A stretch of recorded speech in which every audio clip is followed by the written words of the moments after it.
When my husband departed, I embarked on an unimaginable journey with my life, a tale of my betrayal. I go by the name Claire. I am in my 40s. For a considerable period, I believed I had all the answers sorted. My life had its flaws, yet it maintained a sense of stability. At least that was my assumption. I resided in a quaint, tranquil town, the sort of locale where familiarity reigns and everyone is acquainted with one another. My home, nestled at the end of a quiet cul-de-sac, was perpetually alive with energy, or at least that was how it used to be. 3 months ago, everything transformed. My husband, David, left. There was no clash or intense disagreement.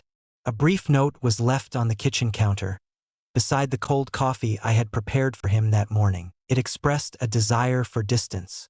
That's it. No elaboration needed. Farewell is not an option. Simply silence. I gazed at the text, my fingers quivering as though the page bore an immense burden. The initial weeks following his departure felt like a haze. I navigated the routines of existence, running the bookstore I owned, returning to a quiet home, dining solo at a table that used to be bustling with life. The nights proved to be the most challenging. I would lie in bed, gazing at the ceiling, pondering what mistakes I had made or how I could have overlooked the clues. I found myself without any family close by. Years ago, my parents settled down in Florida, while my younger sister resided halfway across the country. The sole individual I encountered on a regular basis was my neighbor, Emily, who would occasionally drop in with her toddler son. Her life appeared flawless, overflowing with affection, which only intensified the weight of my solitude. Then arrived Noah. He was the nephew of my husband, a college student who had recently relocated to the area to pursue his studies at the nearby university. David had always cherished his family bonds, and when Noah reached out to me seeking a place to stay during his transition, I found it impossible to decline. It seemed like the appropriate course of action. Ultimately, I found myself with ample room, and perhaps the presence of another would alleviate the oppressive quiet that had settled in my dwelling. Noah pulled up on a drizzly afternoon, his vehicle packed with an assortment of boxes and books. He resembled David so closely when we first crossed paths, tall and lean, sporting that same charming crooked smile. I turned my gaze elsewhere as I sensed a tightness building in my throat. "I appreciate you allowing me to stay," he reiterated while bringing his belongings into the spare room. "I assure you, I will not be a hindrance." "It's absolutely no bother," I said, even if I had my doubts about that. I had no way of knowing how the setup would impact me, yet I wished it could take my mind off the void that David had created. Initially, Noah was quite reserved. He dedicated the majority of his hours to his room or the university library, immersed in his studies. Yet slowly, small instances started to change the course of events. We'd encounter each other in the kitchen, sharing courteous smiles. One evening, he proposed to prepare dinner, and we found ourselves seated together at the dining table for the first time in weeks. "You must miss him," Noah said gently, his voice filled with understanding. I acknowledged with a nod. As the familiar sting of tears threatened to spill, I realized how Noah had a unique ability to make me feel truly acknowledged, as if he sincerely valued my responses whenever he inquired about my well-being. He transformed from being merely David's nephew into my trusted confidant, a person with whom I could share my thoughts freely, without the worry of being judged. And yet, as reassuring as his presence was, it also awakened something within me, something I couldn't quite grasp and wasn't prepared to confront. As days morphed into weeks, Noah's presence started to transform from an unwelcome disruption into a subtle source of solace. He possessed an innate ability to occupy the quiet, not with sound but with his vibrant presence. The house no longer felt as desolate as it once did. Every evening, we discovered ourselves enjoying more meals together, our discussions becoming deeper and more intimate. It began in a simple way, with him inquiring about my favorite books, taking them from my shelves to browse through as I shared their significance to me. I discovered his passion for photography as he shared snapshots of the places he had visited, revealing the world through his unique perspective. In those moments, a warmth enveloped me, revealing a simple connection I hadn't known I was longing for. One evening, as rain softly tapped on the windows, Noah entered the living room, cradling a mug of tea for me. With a gentle smile, he reiterated, "You seem like you could benefit from this."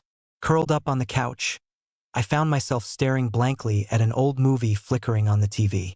"Thank you," I replied, accepting the mug from his grasp. His fingers brushed mine gently, a gesture that reminded me I wasn't alone, that transcended the simple warmth of the tea, stirring something deeper and more disquieting within me. I set the feeling aside, attributing it to my worn-out emotions. A week later, it occurred once more. In the kitchen, we found ourselves tidying up after dinner. As I extended my hand for a plate, it met his in an unexpected clash.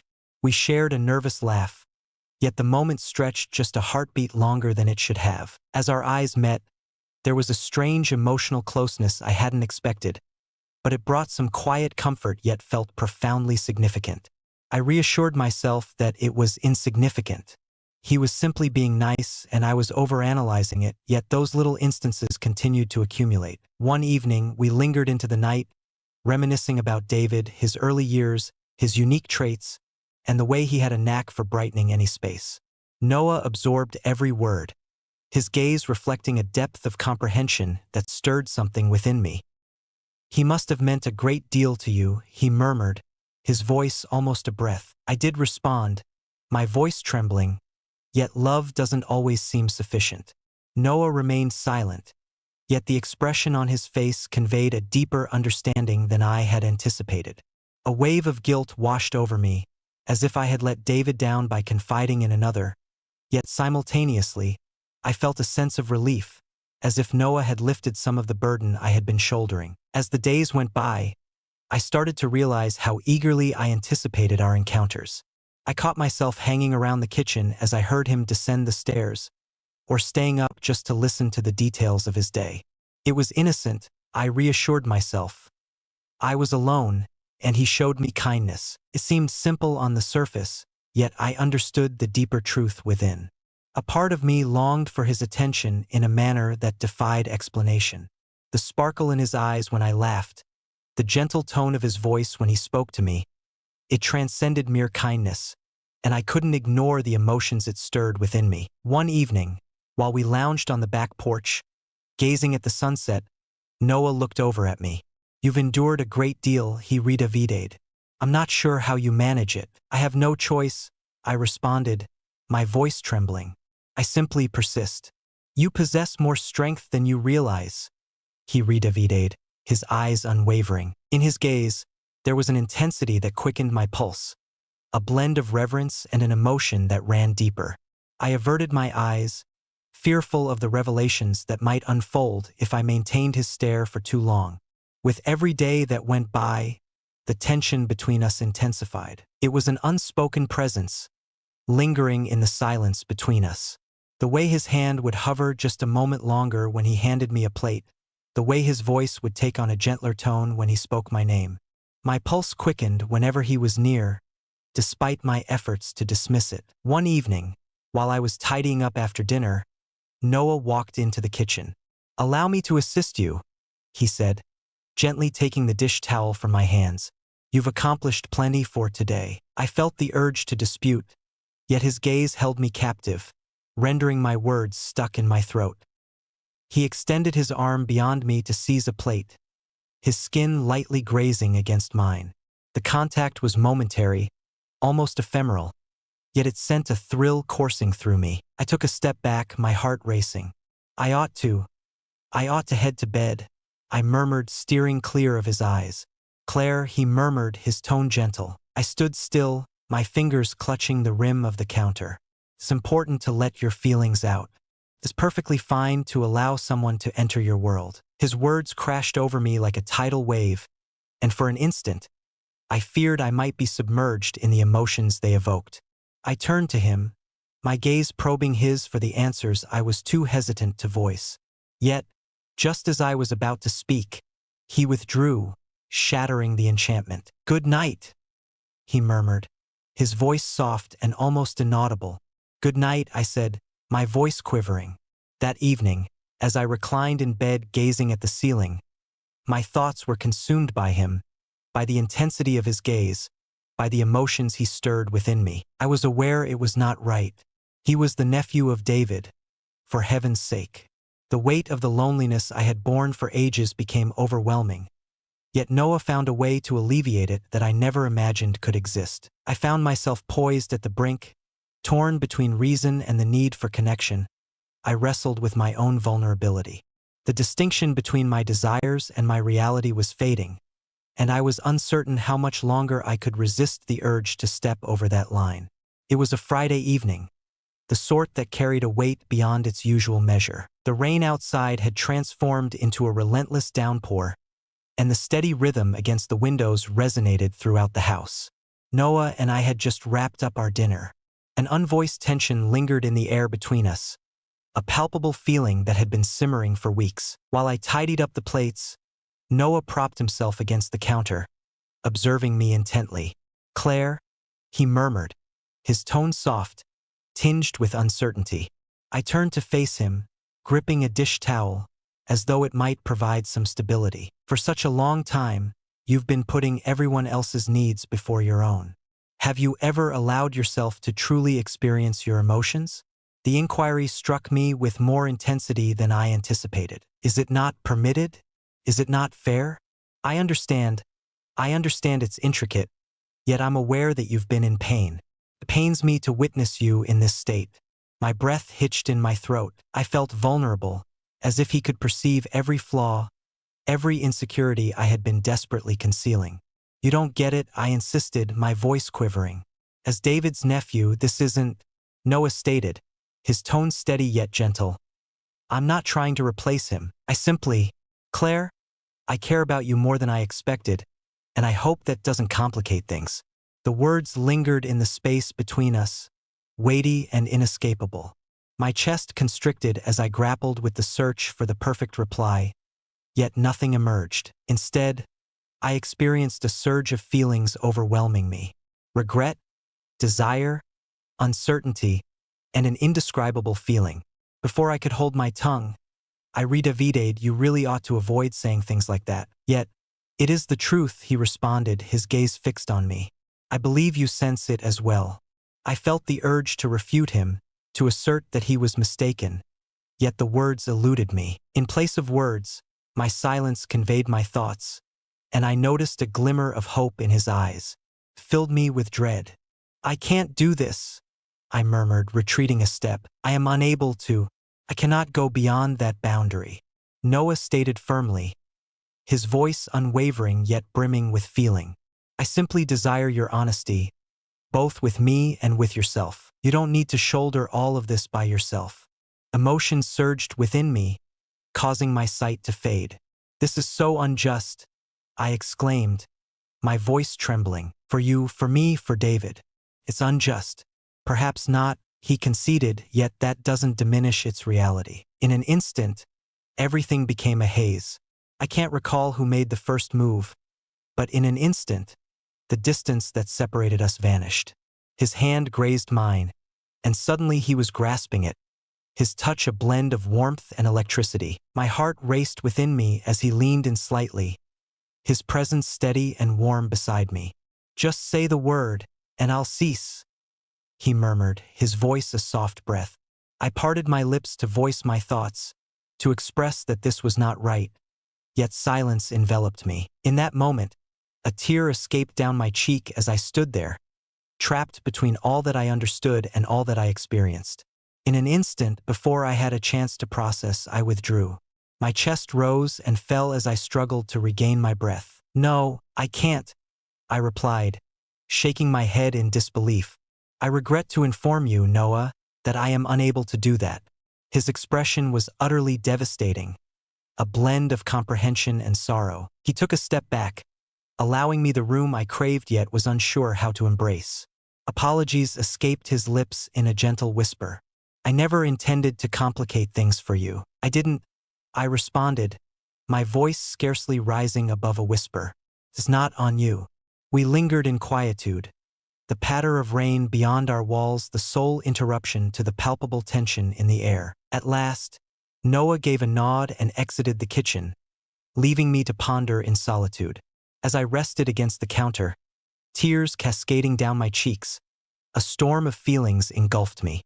I was certain that halting it was the correct choice, yet the pain in my heart was inescapable. I had ventured into territory I never imagined I would, and there was no turning back.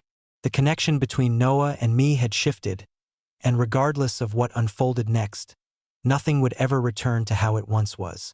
On the following morning, the home was serene. Noah's door stood shut, and I found myself lacking the bravery to tap on it. I occupied myself with tasks, attempting to keep my hands engaged to prevent my thoughts from drifting, but it was in vain. The occurrences of the last night replayed endlessly in my mind. Each instant, each word, each silent emotion, profound pain settled in my chest.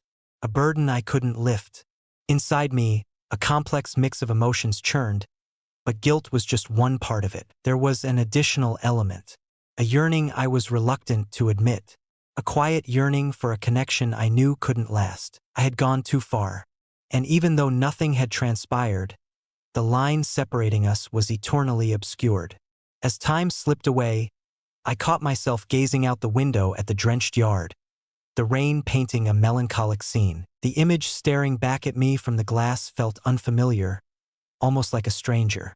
Exhausted, torn, and adrift, I attempted to assemble an understanding of my identity in the aftermath of it all. Was I still the devoted partner grieving for my spouse? Or was I a person who allowed her own solitude to obscure her perception? Perhaps I embodied both roles. As the afternoon wore on, I mustered the bravery to approach Noah. I tapped gently on his door, my heart racing. After a brief pause, he opened it, his demeanor a mix of caution and warmth. "Hey," he murmured, his voice soft. "Can we talk?" I asked, my voice quivering. He gave a slight nod and moved aside, allowing me to enter. We settled into our seats, the stillness surrounding us thick and uncomfortable. I grappled with expressing the perfect phrases, yet nothing appeared sufficient. At last, I admitted I apologize for what happened last night. Noah replied softly, assuring, "You don't need to apologize. I regret saying what I did. I truly care about you, Claire. I have deeper feelings for you than I ought to admit." I could no longer hold that inside.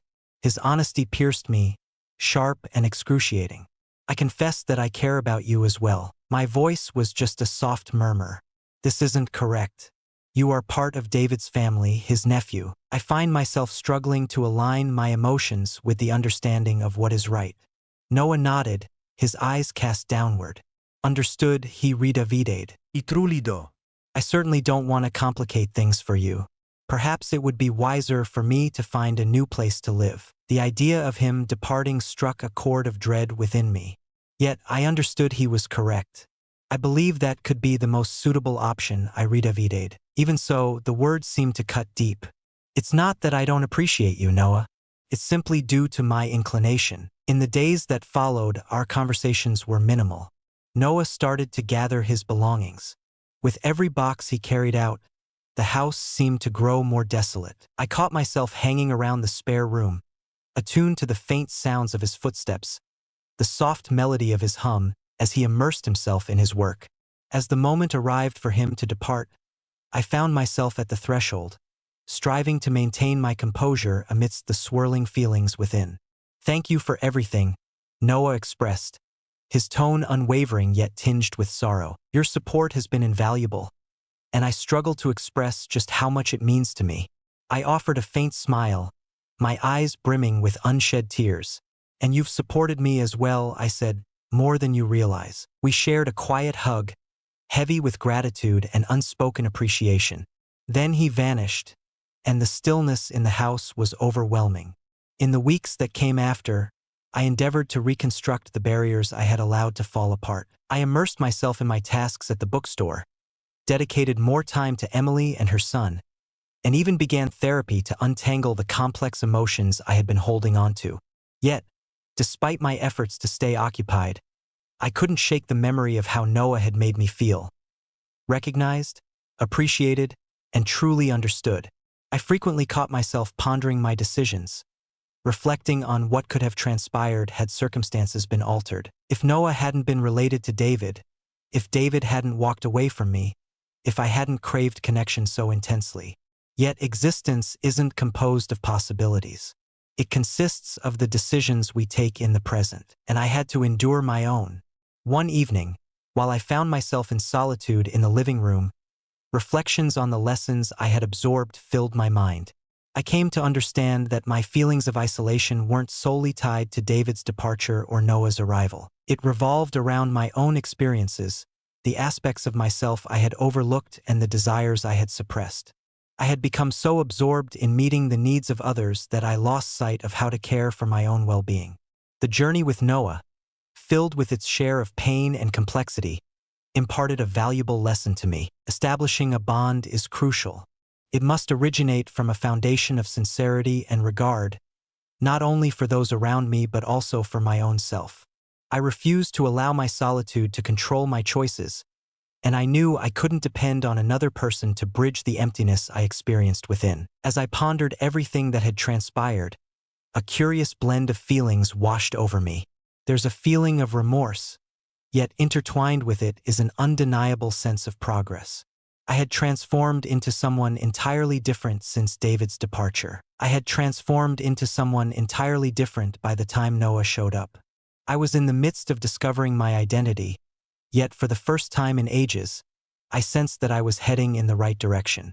As for Noah, I was uncertain if our paths would ever cross again. A part of me wished I would, just to find out that he was all right. For the time being, my priority was to concentrate on my own journey, reconstructing my existence, step by step. The rain resumed its soft serenade outside, a delicate rhythm tapping against the windows. I shut my eyes and allowed the sound to envelop me, a gentle reminder that tempests are not eternal. The consequences may be chaotic, yet it's precisely in this turmoil that new beginnings take root. Life is intricate, and at times, the distinctions between right and wrong can fade when feelings dominate. Claire's path through loss, connection, and self-discovery continues to unfold. What occurs when the echoes of history and the aspirations of tomorrow intersect? Will she discover resolution or remain tormented by the possibilities that slipped away? If this story struck a chord with you, we would be eager to hear your reflections. What actions would you have taken in Claire Plays? Would you have allowed Noah to remain? Was letting him go truly the right decision? We'd love to hear your thoughts in the comments section below. It could ignite a dialogue that transforms a person's perspective. To stay updated on Claire's journey and discover what unfolds next, be sure to subscribe and enable notifications so you won't miss the next installment. Your support enables us to create more narratives like this, exploring the intricate layers of the human experience. And remember to like and share this story with someone who enjoys delving into the nuances of life. We appreciate your viewership, and we look forward to sharing the next chapter of Claire's story with you.